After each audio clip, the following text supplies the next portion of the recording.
Never happens. Never happens. Good evening, everyone. Good evening, everyone. My name is Gary J. I'm going to lead the ceremonies here tonight and try to keep everything moving. My wife Beverly and I moved to Manitou Beach about 5 years ago with 2 dogs, and we've enjoyed living here and participating in the community. Before we go any further, because it's warm here, we're going to actually do the national anthem. So we'll change the program around just a little bit. I'm going to invite the ukulele friends with guest Dakota Mercer to sing the national anthem. And Dakota, I think they're going to do it in Cree? Good. Shall we have a mic? Yeah. We need to get over here a little bit. Right. Ready? Anytime you're ready. Conga, what? Conga, Whenever you want. Just go ahead. No, we won't play. conga, igno getaskeno, sage ketawin, ketawasimisa, ketamichewa, mamichemewa, kiteno. No taoshe ni isko kase no tanenen no tawinen kana widida kan nistaskinen oma kan nistaskinen taboy.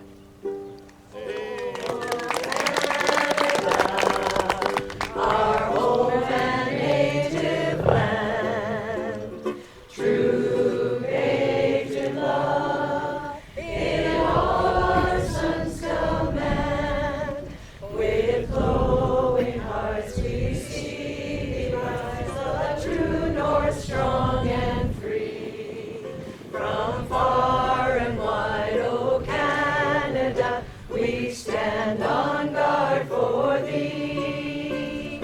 God keep our land glorious and free.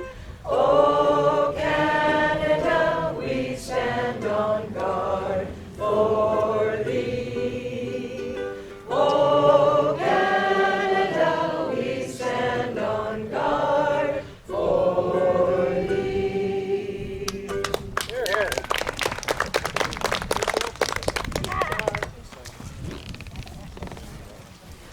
Thank you, Dakota and friends.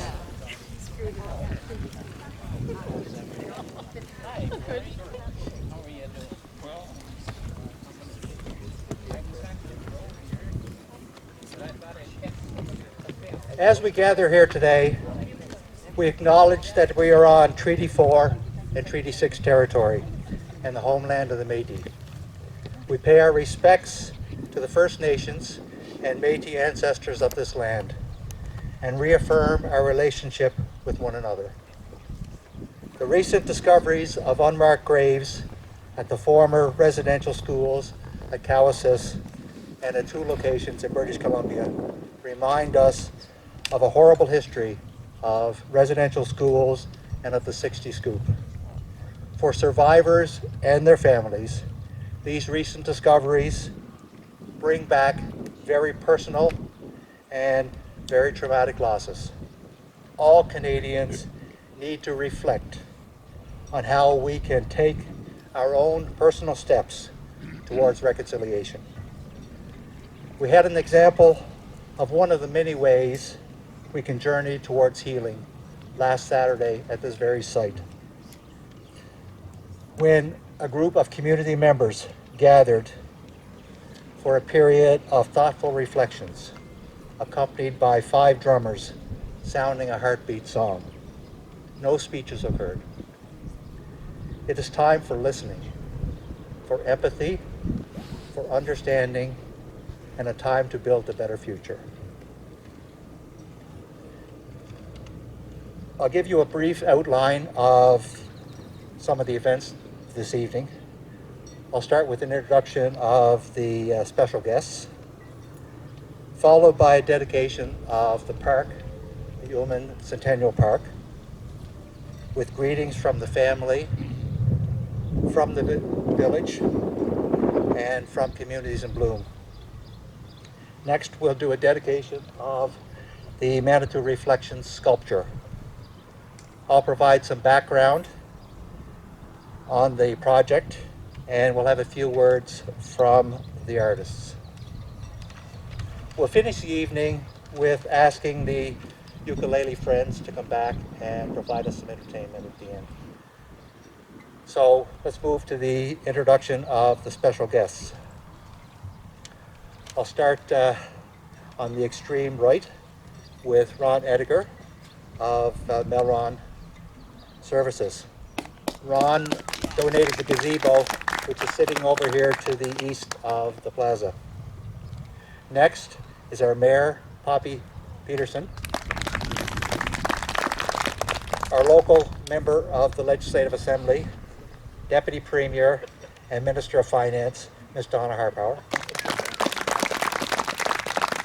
Our local, sorry. Over here. You two look similar with your glasses. Actually, one of the artists, Daryl Baschuk, Sharon Thibodeau, Debo, thank you, and Michael Godet. Next, Pat Weichel, representing Communities in Bloom. Now back to our local member of Parliament, Tom Lukowicz, sorry. And representing the Ullman family, Mr. Lionel Sproul.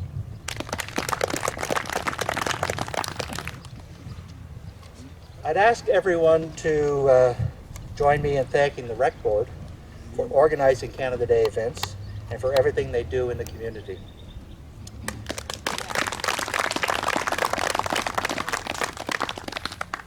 Earlier today, we had a flotilla of motor-powered, wind-powered, and even human-powered boats do a pass-by on the lake in front of this park and in front of the main beach as part of our Canada Day event. So I'd like to thank the organizers of that.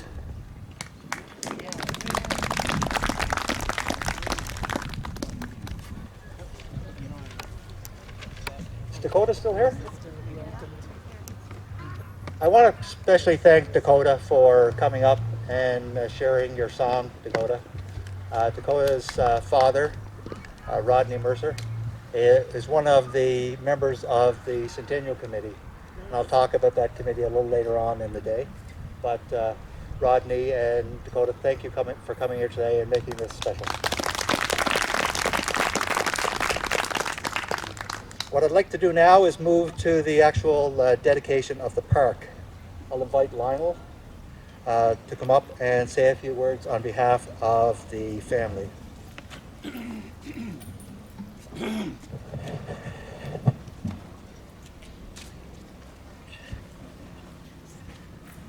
He's in for a great shock because you never ask Lionel to say a few words. Closer? Okay. All right, here we go. First of all, I'm very honored to be able to represent the Human family. I was a little boy when the Humans moved to Manitou Beach, and I'm long past being a little boy, as I'm sure most of you know.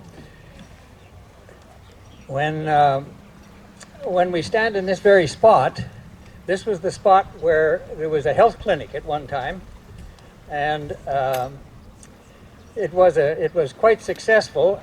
It was really built by a gentleman who came to use the materials of the lake, the water, the salt, and the oil, and he was going to make this worldwide famous, as so many people have said they're going to do. Except that he had people invest a lot of money to build this place, and the story is that when he left, 3 years after he built it, some of the money left too. Nevertheless, it carried on, and and Dr. Stipe and Hickson set up a medical clinic here, and it was a highly successful, very busy place, doing anywhere from 1 to 250 treatments a day. And Gus and Gertie, who had come down into this part of the country, got involved in that, and it really ran as a clinic from 1933 till 1943, when fire destroyed it. And I hate to tell you, but I was a young boy at that time, and I stood right up there and watched it burn. Wasn't very pleasant, to say the least. Anyways, in talking about Gus and Gertie, this would be a long evening if I was to tell you all about them. But I'm going to tell you more, I think, about, perhaps you won't know, about when they first, before they first came here, in fact. When they were born, both of them were born in Europe, of course, as I'm sure you'd be aware, and I think Czechoslovakia, to go to school, and many of these I have to tell you, I heard from them individually, personally, and so forth. Gertie was a great talker, and I could spend hours listening to her. They went to school in Czechoslovakia, but they had to go on a train, which would, as near as I could figure out, would be very similar to a commuter train today. And they had to pass through Austria to get there. And to pass through Austria, of course, was at this time was not a healthy thing to do unless you were very strongly in favor of the Nazis, which Gus and Gertie weren't. They were young kids. And so it was always an adventure to go to school. And much of the class went to school on this commuter type train. When my wife Jean talked to Gertie and one day and said to her, "So how come you ended up, out of all of that thing with all those students going to school every day, how come you ended up with Gus?" And she said, "Because he was the best looking one." There was a slight difference in their age, but only slight. And they went to school every day on this train and every day back again, and obviously got to know each other quite well. Gus was trained very young, right after his schooling, in physiotherapy. And I'm sure some of you are aware that he was Saskatchewan's #1 physiotherapist. He has the license to prove it, and it is numbered 1. Anyways, so the two of them, I guess, fell madly in love, as sometimes teenagers and young people are bound to do, and they decided that it was best in their interest that they didn't stay where Adolf Hitler was around. So they decided to leave. And you know, we live in Canada and we can get up and leave any darn time we want to go. They couldn't. They weren't allowed to just get up and go. They had to have permission, and they had to go through the police checks and so forth. So they decided, as typical Gus and Gertie would, to just leave. And they started running. And they ran across parts of Europe in being pursued by the police at one stage or another. Quite a way to have to start your life. They made it to Poland. And they got on a boat in Poland and sailed to England. This was in the 1930s. It wasn't a healthy place to be chased by the police in Germany or any parts of Europe. They made it to England, and England, bless their souls, welcomed them, as they did thousands of people. And they were put into camps. Not because they'd done something wrong, but because this is one way that they could be supplied with enough to live on. So as Gertie says, all the females were put in this camp, and all the males were put in this camp, and they could stand in this camp and stare at that camp, and vice versa, but you couldn't go there.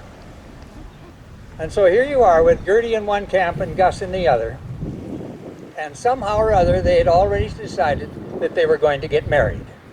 And so they did, in England. Gertie didn't even know anybody. She found one woman in the camp who would stand up for her and be her maid of honor. And so after they were married, in true British fashion, the women went to this side and the men went to that side, and that included Gus and Gertie. They had to be separated in their first years of marriage, and they lived in the camp for some time. They hoped to get to another country, and they had 2 or 3 on their list, and I hate to tell you this, but Canada wasn't top of their list. Australia was. They wanted to go to Australia. But you see, they couldn't go because Australia wouldn't accept them.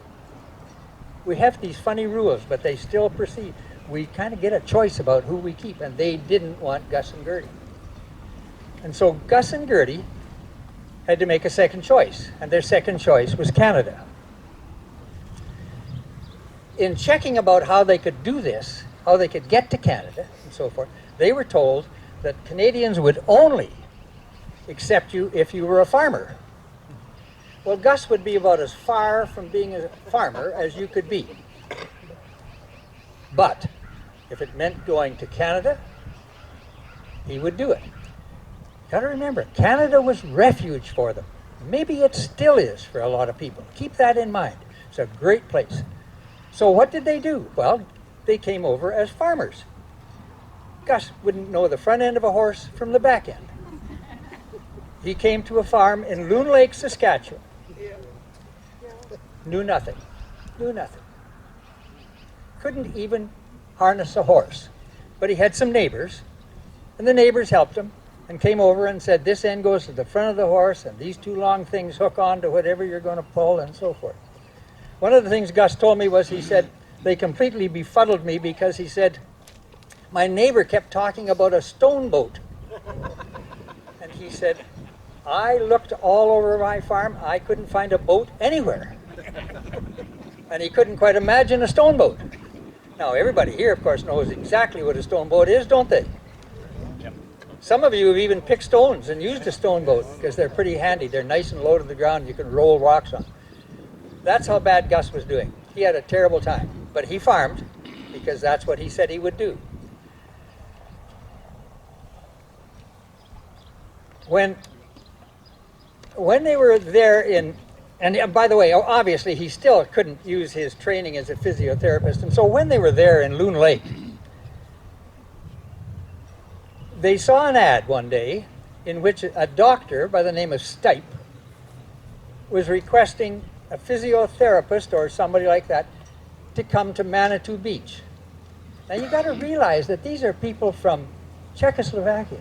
Their English isn't even good. They're struggling, but they're happy as heck to be here because they haven't been chased by the police.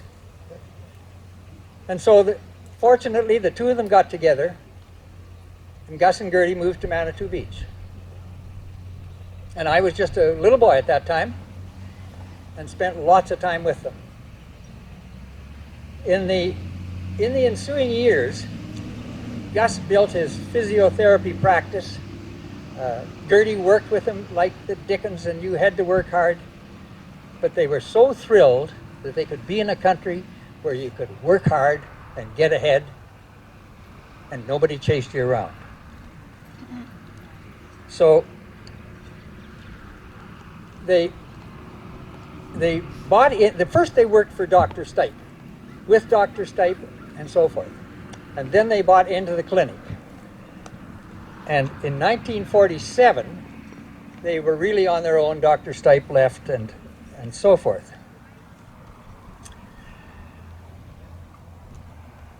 I want to take just a moment to point out to you how lucky most of you are. I'll bet you there's hardly a soul here who wasn't born in Canada. You're darn lucky. If you'd have listened to Gus and to Gertie talk about what they went through, you'd be really, really proud to be a Canadian. We're going through some tough times right now in Canada, but we've never really ceased being what we are. We're a solid group of people.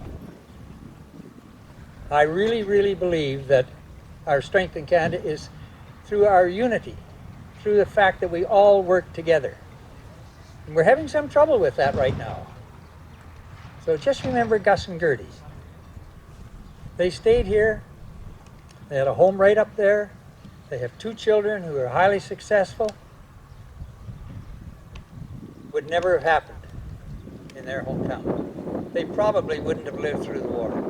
They were very anti-Nazi. I want to thank you and note that this is Human Park, and it's in memory of Gus and Gertie and their children. Good Canadians. Thank you.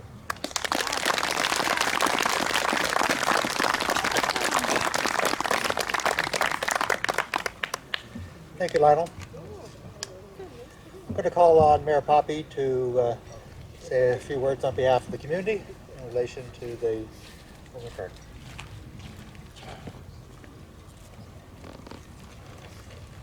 Good evening, and it will be a very few words. It's wonderful to be the mayor of this village.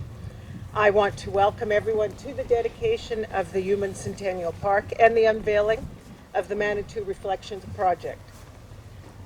COVID has given us some bad stumbling blocks, and I want to thank everybody today for helping to keep our community safe.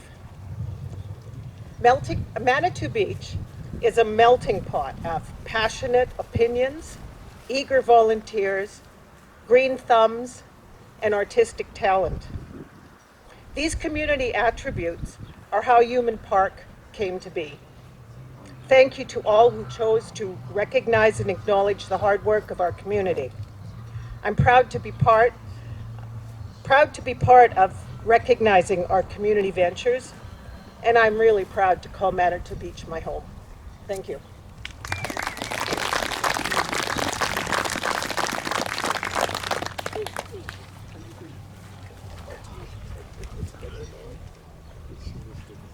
Thank you, Poppy.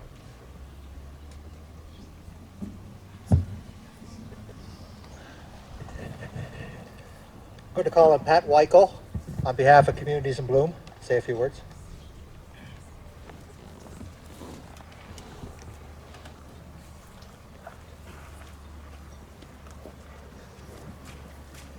Thanks, Gary.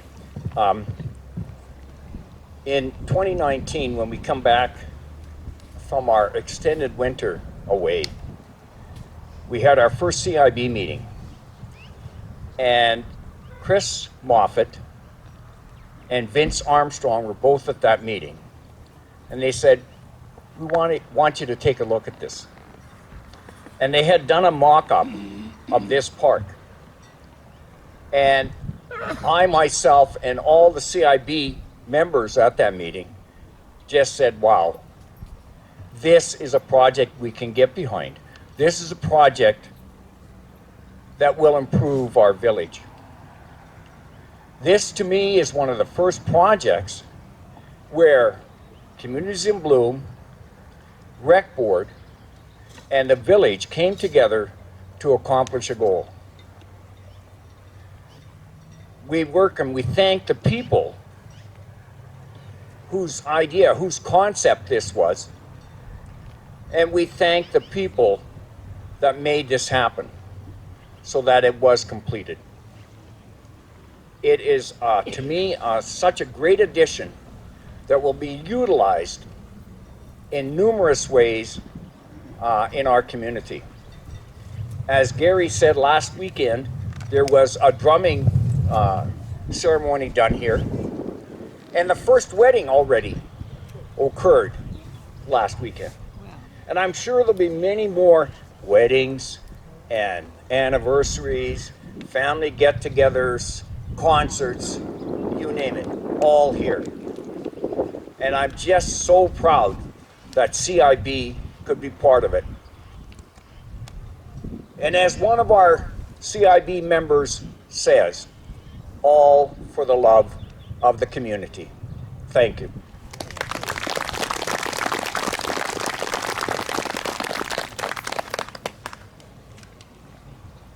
Thanks, Pat.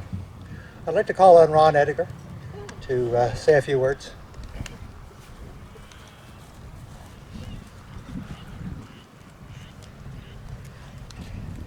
Thank you, and it's nice to see all you folks out here this warm evening. It's good to see you all, and proud to be here to be able to say a few words. My time at Manitou Beach goes way back when I was just a little guy, because my parents used to bring me here, Wellington Park, have the wiener roasts on the Sunday afternoons, and lots of fun. And when we hit the water, we'd come out white. The good old salt water. Now my mother tells me when she immigrated into Saskatchewan from the old country in 1928, they settled in Nokomis, Saskatchewan along the CN Railway. The indigenous native people from the Punachai-Quitton country went past their yard and stopped for water. So they were asked, where are you folks going? To the healing waters. And here we are, folks, how true that is. And we should be so proud to be able to be here today to look at all this and see what has been done and accomplished by all the folks that have done all this. And it's good to see, and I'm proud to be here. I'm a local businessman in the town of Watrous, and I plan on being here and working well with all the folks in unison. It's like the folks ahead of me said, should be proud to be here in good old Canada and Saskatchewan. So thank you, and I wish you all well.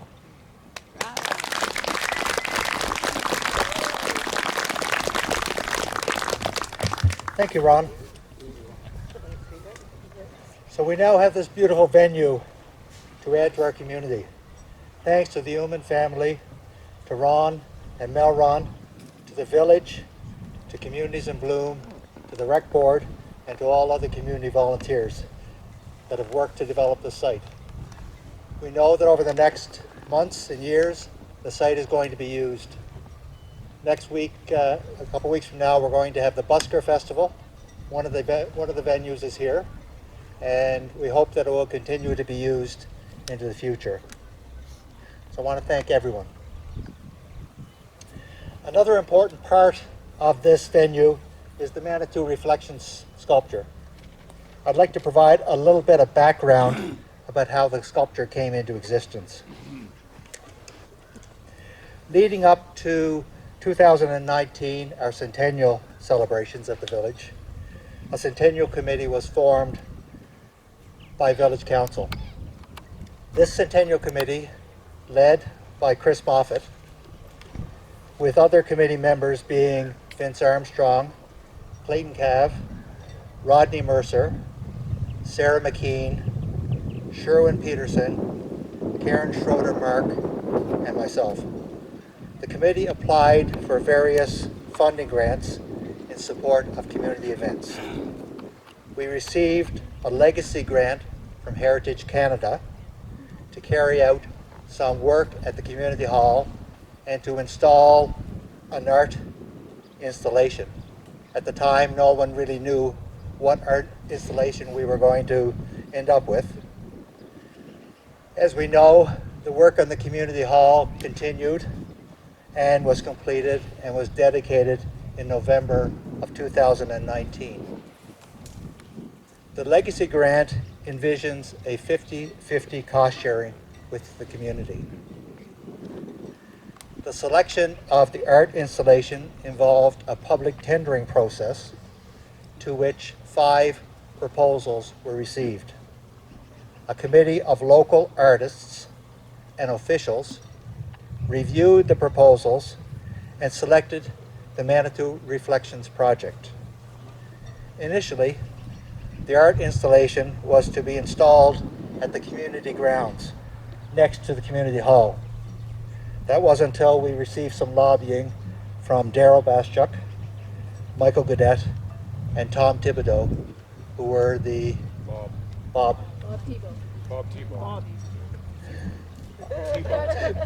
Thibault. Right. Thanks.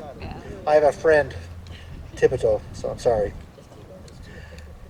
They asked us to change the venue location from the community hall to this current location. We agreed with it, but had to seek approval from Heritage Canada to change the site. Ultimately, we received that approval. The artists undertook their fundraising, and to which many of you responded. Contributors are acknowledged on the recognition plaque, which you can see next to the gazebo. I had the great personal pleasure of being present when that art installation was transported from Bob and Sharon's yard to the current site on a flatbed and erected here. Tragically, Bob passed away prior to the dedication. We're happy to have Sharon here today with us. The reason for the delay in the dedication was COVID and other reasons, so unfortunately, that's the way time progressed. Each of the artists will now have an opportunity to say some words. Daryl, do you want to go first? Or Sharon, do you want to go first?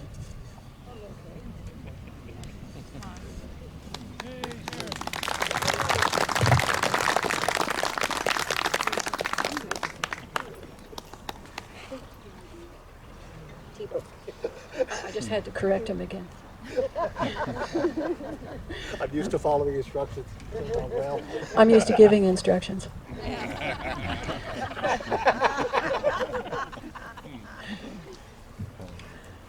First of all, I just want to tell you how honored and pleased Bob was to be able to work with the two artists in Manitou Beach that he admired and respected so well.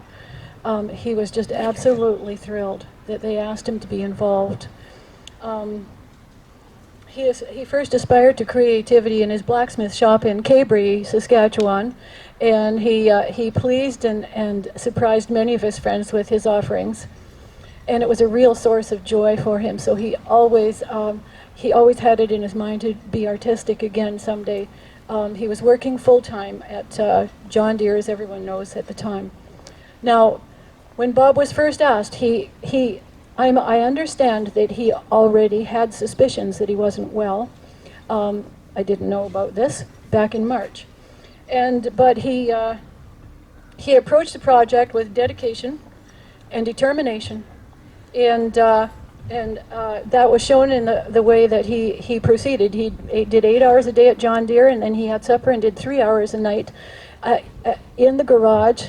And then he spent his whole weekend in the garage. And this went on all summer until August. In August, he admitted to me that he needed to see a doctor. We made a decision before the doctor spoke to us, because he knew what the problem was, to go and see all of his siblings in Alberta, his 10 remaining siblings. He came from a family of 14. So we took that time out, and when we got back, he jumped right back into the diligence of doing that same routine, 8 hours in the daytime, 3 hours at night, and all weekend, until the structure was completed around October, and it was taken apart and reconstructed in our side yard, as you could see. I mean, it's not our property, but we call it our yard. And so by October, it was sitting in our yard.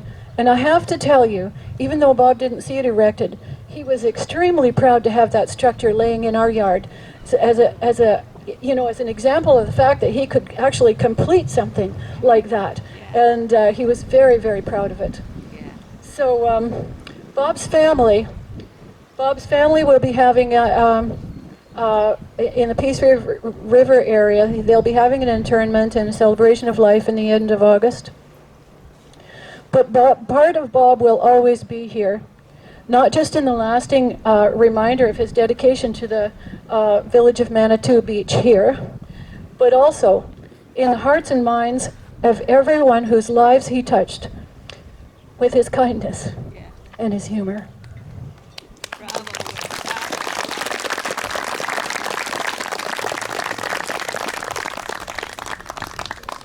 Thank you, Sharon. Daryl, would you come next, please?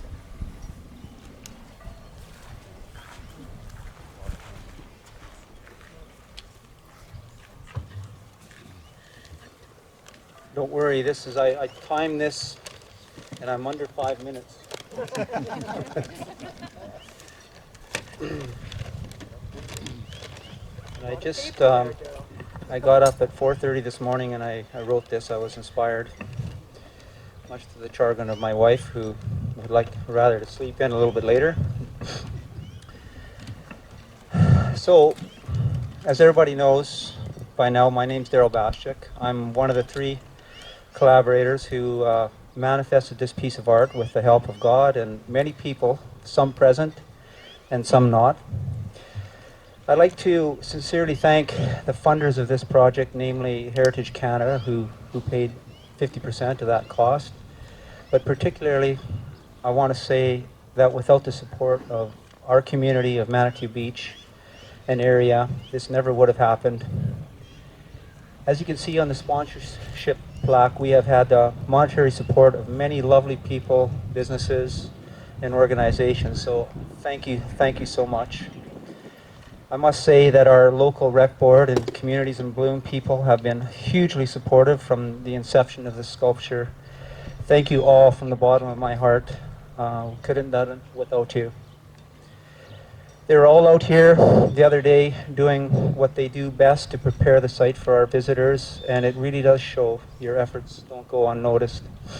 Thank you to Chris Moffat, Vince Armstrong, and Gary J., who were with us from the beginning, helping with the logistics and keeping us artists informed of all the many details that projects of this sort entail.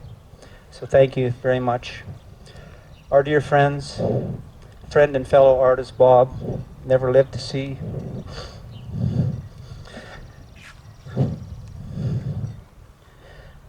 you never got to see the erection of this piece of his labor of love, and I can tell you he was so into it, and it's such a shame that I didn't personally get to know him better. He was just a wonderful man, a real gentleman and a lovely man. Rest in peace. I'd like to speak briefly about the origins of this piece, how it kind of came to be. There was a morning a number of years ago, much like the dawn was today, when I was out in my little kayak on the east end of the village here. The water was like glass, the seagulls were aplenty, and the reflections of the far shore was perfect. A sublime moment that as an artist moved me to recreate. What a ludicrous idea to recreate what the Lord has already made so perfect. But that's what us artists try to do. For some reason, I had steel sculptures in my head for other projects that I'd hoped to someday do here. And so the idea of the reflections had already fascinated me. When Michael approached me to collaborate with him on a painted mural to commemorate the village centennial, I suggested the concept of the piece standing before us today. Happily, he concurred, and we approached Bob, the welder, and away we went. Our proposal was accepted, and we were granted our wish to have the piece here by the lakeside rather than at the community center, as Gary already has said. Thanks so much to the Uman family for donating this beautiful site, for all to come and reflect on the glory of our lives and the supernatural earth that we are graced to inhabit. There's something to be said about the possibilities and good that can come about when people get together and collaborate on a common goal. This piece is a testament to what can happen when artists and community get together and create something of beauty that can be appreciated by all. I can say personally that this piece has exceeded my expectations. It took on a life of its own very early on in its construction process and continued to grow before Bob's, Michael's, and my eyes. And when it was finally planted in the ground, we were totally amazed at how it responded to the environment it lives in. If I was to wax philosophically, I would suggest that it shows us how to be with each other and our beloved nature, to perfectly reflect our nature back in a non-judgmental and impassive manner, just to be in that perfect, beautiful moment that reflects you back to yourself. So, in conclusion, I'd like to thank you all for sharing this time. And please take some time out for yourselves and come back here and enjoy our funky little village. And tell your friends and family. We love to have visitors. Thank you all so very much.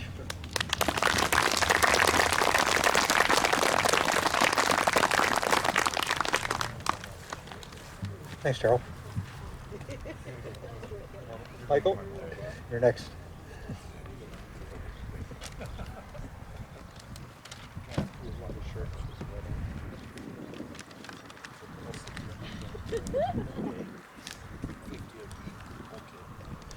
Okay, guys. Come on, Michael.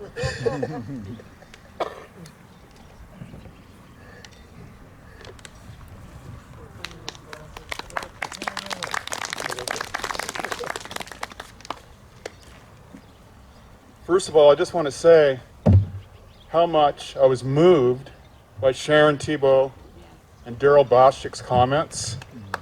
This thing is really taking on a life of its own, as Daryl said.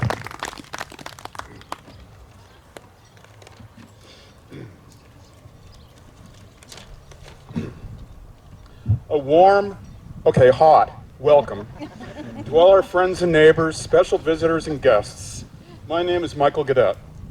I'm a long-term resident of Manitou Beach with my wife, Sharon Gibson. Thank you for the moving and heartfelt introduction and tribute from Gary J., our Master of Ceremonies. Our sincere thanks to all of our community-minded friends and neighbors, along with so many local businesses, for your support of this project. Thanks to Heritage Canada. They got the ball rolling with their generous financial support. Please take a moment to check out the sponsor sign that we created to honor all of our supporters. Again, I want to thank my collaborators Daryl Boschik and the late Bob Thibault, being represented this evening by his wife Sharon.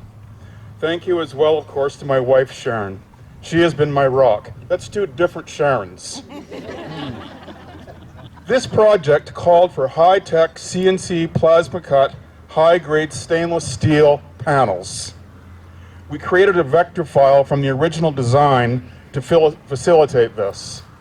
At the very outset of the project, Daryl, Bob, and I concluded that what we must do is create a work of art that would stand the test of time and be here long after we have left this mortal pale.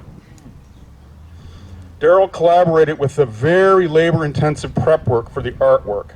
We hand-polished the steel to a mirror finish with about 12 graduations of abrasion, all the way from 120 to 3,000 grit. You might say, as we worked, each panel was magically transformed from an inert piece of stainless steel to really a glorious piece of jewelry. It just looked like silver when we were finished. Bob took charge of the engineering of the project. He decided that the entire structure would be mounted with hardware on the welded frame to allow for very high tolerance where the panels would meet. Bob created the modus operandi for mounting the over 2,000-pound structure into the ground. He called for 4 3-foot, 1-inch threaded stainless steel rods at the base of each post, along with welded triangular flanges. He stated that this would increase the grip strength by 10,000 pounds for each rod. That's a total of 120,000 pounds of added structural integrity. Combine this with the 12-foot cement pylons for each post, and you can imagine that this structure is pretty much permanent on its moorings. Sadly, our dear friend Robert Thibault passed away in the winter of 2020. He did not live to see the installation of his crowning glory. I feel he is present today, though, to bask in this moment with us all. To say our Manitou Reflections project was a textbook example of overcoming challenges would be an understatement. In June 2019, right in the thick of the fabrication, I was called to St. Paul's Hospital in Saskatoon for a long-awaited kidney transplant that Daryl had predicted about 2 weeks prior to it happening. This, of course, came like a bolt out of the blue. I returned back to work shortly after, much invigorated with my new lease on life.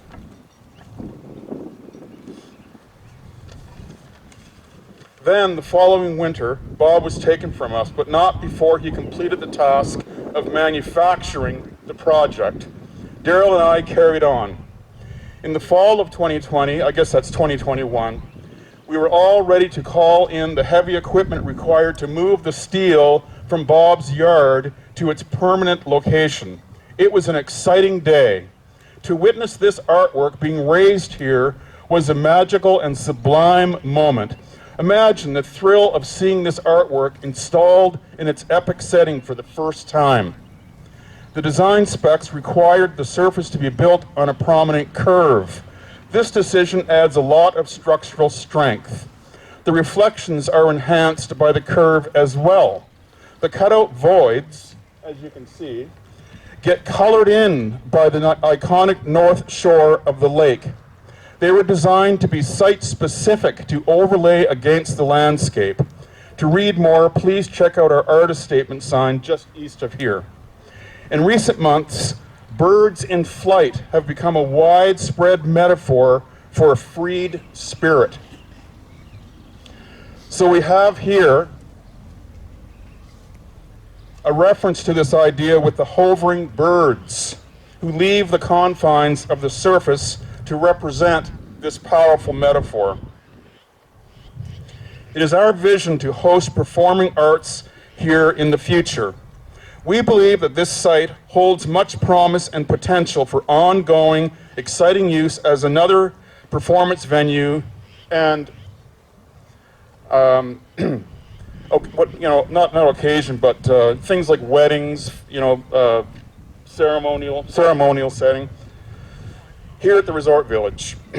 Most of all, we invite you to just visit and reflect in this peaceful setting as you enjoy this artistic statement to create a spirit of creativity and integration in perpetuity. Thank you for your attendance, and please enjoy the rest of your evening.